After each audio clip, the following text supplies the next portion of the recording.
মাগুরার শিশু ধর্ষণের ঘটনা মানবাধিকারের প্রতি ছুরিকাঘাত বলে মন্তব্য করেছেন জামাতে ইসলামীর আমির ডাক্তার শফিকুর রহমান। জাতীয় প্রেস ক্লাবে আদর্শ শিক্ষক ফেডারেশন আয়োজিত শিক্ষক প্রতিনিধি সম্মেলনে অংশ নিয়ে একথা বলেন তিনি।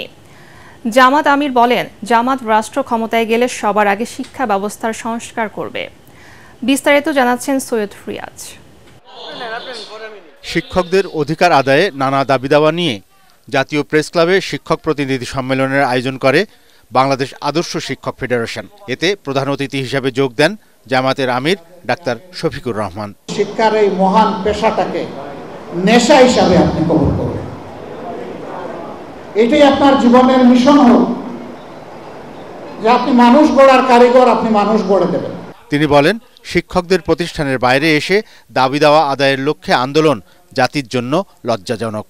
মানব প্রবৃত্তির সুপ্তধনকে, গুপ্তধনকে বাইরে নাচ্ছার করে নিয়ে আসার নাম হচ্ছে শিক্ষা। আমরা সেটা পারিনি বলেই আজকে ছাত্রদের দুয়ারে শিক্ষকদেরকে এইভাবে অসহায়ের মতো দাবি পেশ করতে হচ্ছে। এ সময় তিনি সাম্প্রতিক নারী নির্যাতনের বিষয়ে সমালোচনা করে বলেন, ধর্মীয় শিক্ষা না থাকায় মানুষরা অমানবিক আচরণে অভ্যস্ত হয়ে পড়ছে।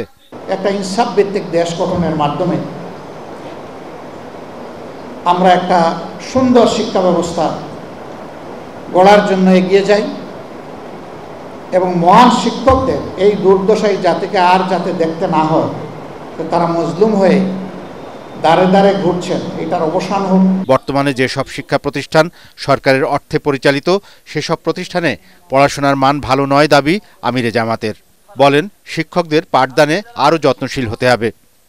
সৈয়দ রিয়াজ, এটিএন বাংলা, ঢাকা।